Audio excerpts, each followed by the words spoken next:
नमस्कार दोस्तों, कैसे हैं आप लोग। आई होप सभी लोग खुश हैं और सुरक्षित हैं। और एक खुशखबरी की कोरोना की वैक्सीन आ चुकी है, तो अभी अपन लोगों को इतना ज़्यादा टेंशन लेने की ज़रूरत नहीं है। स्टेप बाय स्टेप जो स्टेज बाय स्टेज हमारी गवर्नमेंट कोरोना वैक्सीन अवेलेबल कराने वाली है सभी लोगों को, तो वेट कीजिए। और जब तक वैक्सीन नहीं लग रही है तब तक आपको मास्क पहनना है। वैक्सीन लगने के बाद भी सुरक्षित रहिए। जो भी प्रिकॉशंस लिए जाते हैं कोरोना से बचने के, वो आपको लेने हैं। तो ठीक है दोस्तों, आज हम बात करने वाले हैं इलेक्ट्रिसिटी बिल जो आपके घर पर आता है, आपके घर, दुकान या आपके कोई अगर आपकी इंडस्ट्री है वहां आता है, तो उस बिल को अगर आपके सामने है तो कैसे आप वेरीफाई करोगे। तो इसका एक बैकग्राउंड है, वो मैं पहले बता दूं आपको कि करीबन आज से दो साल पहले की बात है। तब हमने बस यूं ही एक वीडियो बना दिया था आप लोगों के अवेयरनेस के लिए, इंफॉर्मेशन के लिए, कि इलेक्ट्रिसिटी बिल जो है उसे कैसे निकाला जाए। और बिलीव मी गाइस, जितने भी यूट्यूबर हैं, जितने भी इलेक्ट्रिसिटी के रिलेटेड वीडियो बनाते हैं और काफी सारे लोगों ने उस वीडियो की तारीफ भी की है, और आप लोगों ने भी उसे बहुत प्यार दिया है वीडियो को, क्योंकि जितना उस वीडियो में सिंपली बताया गया है कॉन्सेप्ट, उतना शायद ही यूट्यूब पे किसी वीडियो में बताया गया होगा कि इतने आसानी से इलेक्ट्रिसिटी बिल निकाला जा सकता है। करीबन 60 से 70 हजार व्यूज हैं उस वीडियो के। तो अभी मैं कुछ ही दिनों पहले मुझे एक्चुअली ध्यान तो था ही कि लोग इस वीडियो को इतना प्यार दे रहे हैं, क्योंकि मैं कमेंट्स के जो है रिप्लाई देता रहता हूँ, टाइम टू टाइम सारी चीजों को करता रहता हूँ। तो मैंने देखा कि उसमें जो कमेंट्स थी उसमें काफी लोगों ने डिमांड किया है इसका पार्ट 2 लाया जाए, और कुछ क्वेश्चंस ऐसे हैं जो कॉमनली एक नहीं, दो नहीं, कितने ही जो स्टूडेंट्स हैं, कितने ही लोगों ने पूछे हैं। तो उनको ध्यान में रखते हुए आज मैं पार्ट 2 लेके आया हूं उसी वीडियो का, कि इलेक्ट्रिसिटी बिल को वेरीफाई कैसे करें। अब पहले हमने बात कर ली इलेक्ट्रिसिटी बिल निकाले कैसे। तो अगर आपने वो पहले वाला वीडियो नहीं देखा है तो आज का वीडियो भी देखने का कोई मतलब नहीं बनता है। आप पहले वो वीडियो देख लो, क्योंकि वो वीडियो के बेस पर ही आपका इलेक्ट्रिसिटी बिल आ रहा है, वो तो आपको कुछ आइडिया होगा, उसके बाद ही आप इलेक्ट्रिसिटी बिल को वेरीफाई कर पाओगे। तो ये एक सीरीज है, ये सीरीज आपको फॉलो करनी होगी। जैसे होता है ना, कोई भी सीरीज आप देखते हो, वेब सीरीज देख रहे हो या कोई भी सीरीज, तो सेम वे यहाँ भी वही कॉन्सेप्ट लगता है। तो चलिए दोस्तों, आज बात करते हैं इलेक्ट्रिसिटी बिल को वेरीफाई कैसे किया जाए। अगर आपके घर में इलेक्ट्रिसिटी बिल आ गया है और आपसे पूछ लेते हैं कि इलेक्ट्रिसिटी बिल समझाओ, इसमें क्या चीजें हैं, तो ऐसा जरूरी नहीं है कि आप इलेक्ट्रिकल इंजीनियर हो या फिर आप कोई अच्छे टेक्निकल नॉलेज वाले पर्सन हो। ये एक बहुत सिंपल चीज होती है। जो सिंपल चीजें एक जनरल अवेयरनेस की तरह मान के चलो, आपको पता होनी चाहिए। अगर नहीं पता है तो ये वीडियो पूरा देखो, सारी जानकारी आपको मैं पहुंचाऊंगा, आपको मैं बताऊंगा। तो मैं यहाँ पर एक कॉमन, एक जनरल सा इलेक्ट्रिसिटी बिल लाया हूं आपके लिए। तो ये बिल आपको स्क्रीन पर दिख जाएगा, और जो जो चीजें मैं पढ़ रहा हूं उसे ध्यान से पढ़ना, समझना, स्किप मत करना कुछ भी, क्योंकि ये ना स्किप करके समझ में नहीं आएगा, थोड़ा दिक्कत वो हो जाएगी। ठीक है, तो अब देखिए, हम इस इलेक्ट्रिसिटी बिल को रीड करेंगे। अब ये किस कंपनी का है, कहाँ का है, उससे हमें कोई मतलब नहीं है। हम तो सिर्फ ये देखना चाहते हैं कि इसमें क्या चीजें दी हुई हैं, हमारे मतलब का क्या है, इसमें मेन चीजें उसकी बात करेंगे। अब देख लो, इस बिल में सर्विस नंबर है, बिलिंग है, ड्यू डेट है, सब कुछ है। इन सब से हमको कोई लेना देना नहीं। हम सीधे टेक्निकल टर्म्स पे आते हैं। पहले इसमें कैटेगरी लिखी है। कैटेगरी इसमें रेसिडेंशियल, आरजीपी मतलब रेसिडेंशियल, मतलब कि घरेलू बिल जो हमारे घर पे आता है। अगर दुकान का होगा तो कमर्शियल होगा, इंडस्ट्री का होगा तो इंडस्ट्रियल होगा, एग्रीकल्चर का होगा, अगर खेतीबाड़ी का है तो फिर एग्रीकल्चर लिखा हुआ आएगा उसमें। अब देखिए, लोड इसमें दिया हुआ है 0.840 किलोवाट। ठीक है। सप्लाई टाइप, सप्लाई दो तरह के होते हैं, सिंगल फेज होता है, 3 फेज होता है। सिंगल फेज मतलब कि उसमें 2 लाइन गई होती है, मतलब कि फेज और न्यूट्रल होता है सिर्फ, जो हमारे घरों में होता है। 3 फेज मतलब 3 लाइन होती है, 3 लाइन RYB आप मान के चलो, 3 लाइन होती है, 3 कनेक्शन हो। 3 फेज होता है वो इंडस्ट्री में यूज होता है, आपके घर में सिंगल फेज आता है। रीडिंग डेट, ये चलो मतलब नहीं है इससे।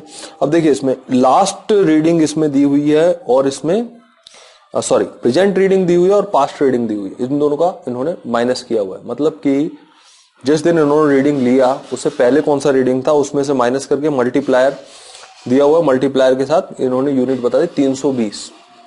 ठीक है, यहां तक आई थिंक कोई कंफ्यूजन नहीं होगा, किसी को कोई डाउट नहीं होगा। अगर है, नीचे कमेंट बॉक्स है, आप उसमें लिखिए। अब देखिए, अब इसमें इतना तो समझ में आ चुका है। अब हम बात करेंगे कि ये 320 यूनिट है।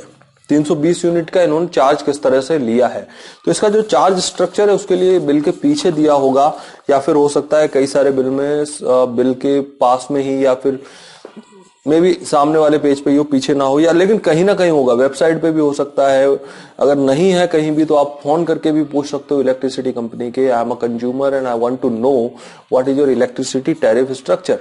तो टैरिफ स्ट्रक्चर आप जान सकते हो। यहां पर टैरिफ स्ट्रक्चर यहां पर दिया हुआ है, देखो रेसिडेंशियल लोड की हम बात कर रहे हैं तो फर्स्ट 50 यूनिट, पहली 50 यूनिट के लिए 3 रुपए 20 पैसे, दूसरी उसके आगे वाली 150 यूनिट्स के लिए 3 रुपए 90 पैसे, और जो बाकी बचती हैं उसके लिए 4 रुपए 90 पैसे। ये जो रेट है ये इस पर्टिकुलर कंपनी का रेट है, ठीक है, इतना कंजप्शन। और ये पर मंथ, ये बिल जो है ये तो 2 महीने का बिल है, ये 2 महीने का बिल है, ठीक है।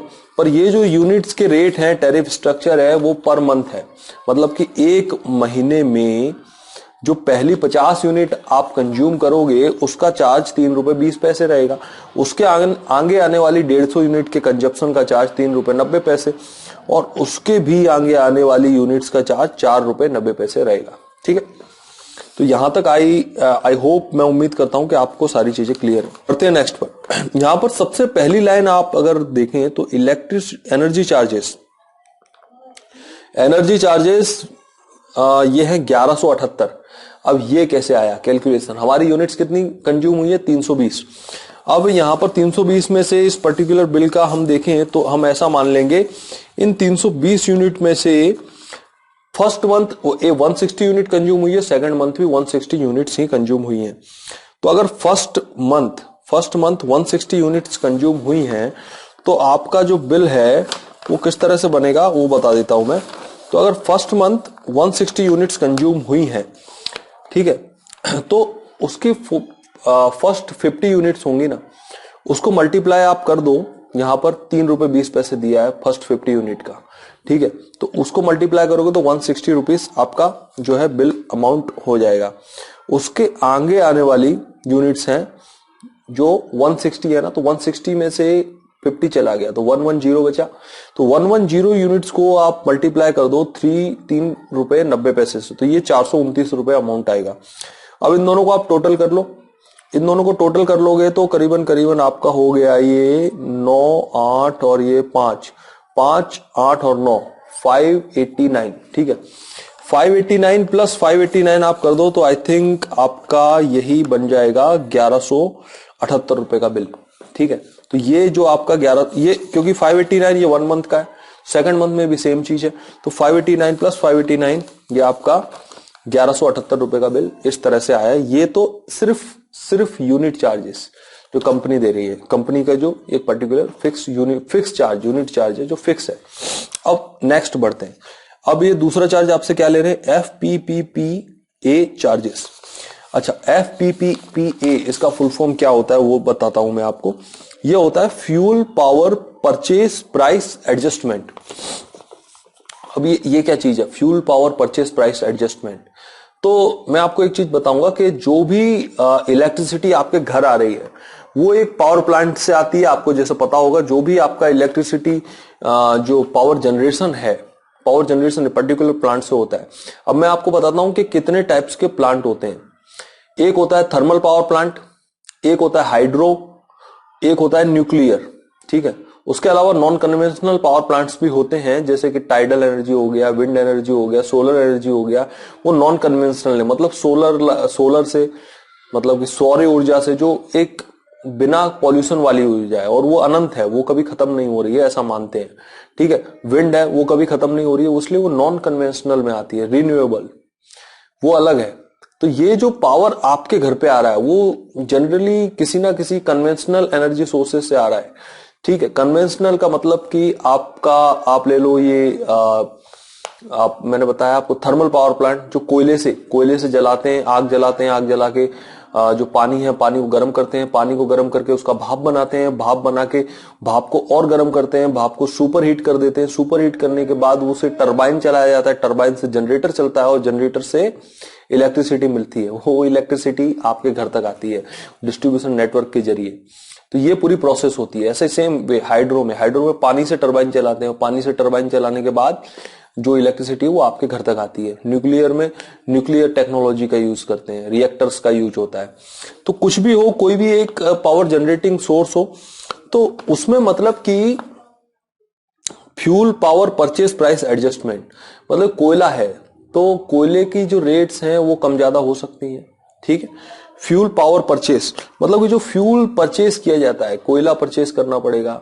और अगर जैसे हाइड्रो है तो हाइड्रो के अंदर तो वैसे तो कुछ परचेस करना नहीं होता है, क्योंकि हाइड्रो पावर प्लांट एक तरह से आप मान लो कि उसका सिर्फ मेंटेनेंस ही है, फिर आप मेंटेनेंस बहुत कम है बाकी सारे पावर प्लांट से। पहले जो उसका जो वन टाइम इन्वेस्टमेंट है, पहले जो जितना है बनाने में उसको लगता है वही लगता है, बाद में तो फिर पानी तो आप जानते हो, पानी के लिए बांध बना देते हैं, डैम बनाया जाता है, डैम के थ्रू पानी आता है, पानी का तो कोई इतना ज्यादा चार्ज है नहीं, ठीक है।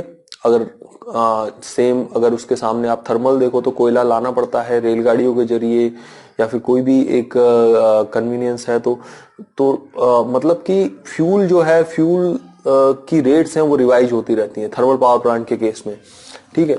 तो फ्यूल कोई भी यूज हो, जैसे न्यूक्लियर आप मान लो, न्यूक्लियर में कोई भी एक रिएक्टर है, रिएक्टर को चलाने के लिए भी फ्यूल चाहिए, यूरेनियम चाहिए। तो यहां पर fuel power purchase price adjustment ये एक कैलकुलेटिव फॉर्मूला होता है, जो इलेक्ट्रिसिटी कंपनीज हैं उनके पास एक फॉर्मूला है, और वो उस फॉर्मूला के बेस पर इसकी एक रेट डिसाइड करती हैं। अब ये रेट ये किसको देती हैं, ये रेट के लिए लेटर लिखा जाता है, वो जाता है secretary of electricity commission board होता है, इलेक्ट्रिसिटी कमीशन बोर्ड, वहां पर सेक्रेटरी को एक लेटर जाता है जिसमें ये जो कंपनीज है वो अपना एक क्लेम करती हैं कि fuel power purchase price adjustment की रेट है 1 रुपए से 3 रुपए तक होगी जनरली, वो ज्यादा कम भी हो सकती है, डिपेंड करता है स्टेट पर मैं एक जनरल बता रहा हूं। यहाँ पर जो हमारे सामने बिल है उसमें इसकी रेट कुछ 2 रुपए के आसपास निकल के आ रही है, ठीक है।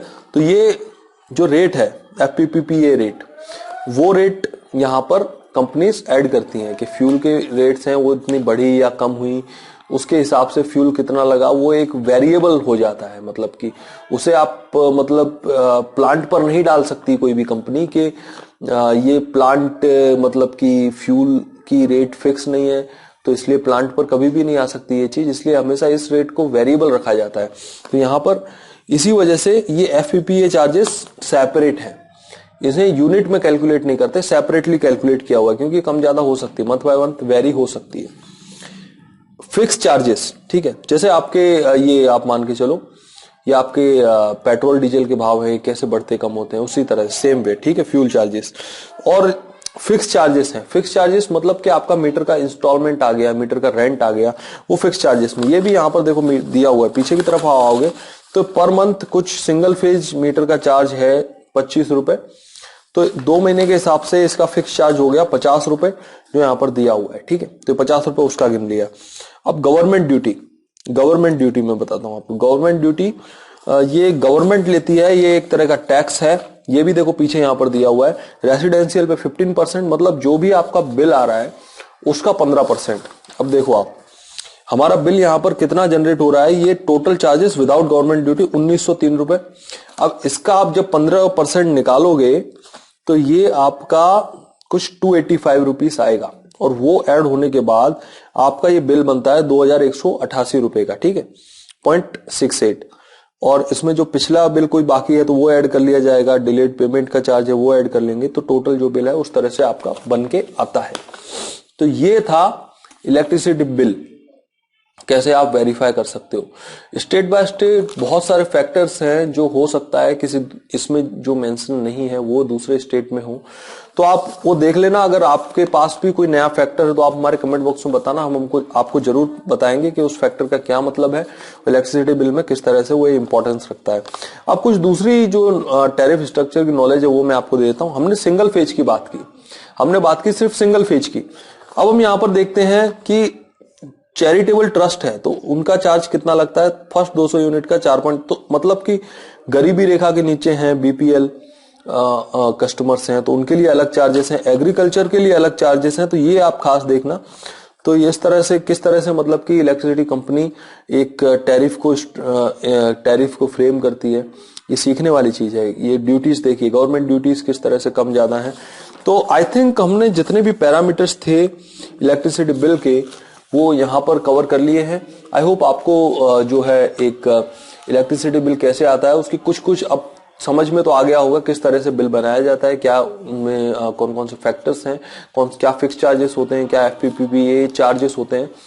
तो हमारा उद्देश्य भी यही था ये वीडियो बनाने का कि हम आप तक पहुंचाएं कि किस तरह से इलेक्ट्रिसिटी बिल को आप अपने वेरीफाई करें। और हमने इसे पिछली वीडियो में बता ही दिया था कि इलेक्ट्रिसिटी इक्विपमेंट्स हैं उनको अगर आपको जानना है कि महीने में कितना बिल ये लगभग अप्रोक्सीमेटली देता होगा तो वो आप उस वीडियो में जाके देख सकते हो। इस वीडियो में हमने प्योरली बात की कि इलेक्ट्रिसिटी बिल को कैसे वेरीफाई किया जाए, कैसे यूनिट चार्जेस को कैलकुलेट किया जाए, कैसे बिल को मतलब कि आप समझो, आप देखो। सो फ्रेंड्स, चलिए फिर इस वीडियो को यहीं खत्म करते हैं, ज्यादा लंबा नहीं करेंगे क्योंकि बोरिंग हो सकता है। तो इस वीडियो को यहीं खत्म करेंगे, नेक्स्ट वीडियो में मिलता हूं आपसे। तब तक के लिए अपना ध्यान रखिए, सुरक्षित रहिए। और हमारा जो इस साल का रिजोल्यूशन है वो 100 के सब्सक्राइबर्स का है। मेरी काफी सारी उम्मीदें हैं आप लोगों के साथ कि आप लोग हमारे वीडियोस को देखें, ज्यादा से ज्यादा लोगों में शेयर करें और हमारे चैनल को सब्सक्राइब करने की रिक्वेस्ट दें, क्योंकि जब तक स्टूडेंट्स इस चीज का एडवांटेज नहीं ले पा रहे हैं ज्यादा से ज्यादा, तो तब तक हम एक क्या है ना, हम मोटिवेशन जो है हमें भी चाहिए कि जितने ज्यादा हो सके उतने ज्यादा स्टूडेंट्स हमारे चैनल का एडवांटेज ले, इन्फॉर्मेशन जो है ज्यादा से ज्यादा लोगों तक पहुंच सके। सो उम्मीद करता हूं कि जो हमारा टारगेट है हमारी फैमिली 100 के करने का, वो जरूर से इस साल पूरा हो पाएगा। Thank you so much video देखने के लिए, बने रहिए हमारे साथ, मिलते हैं नेक्स्ट वीडियो में। तब तक के लिए जय हिंद, वंदे मातरम।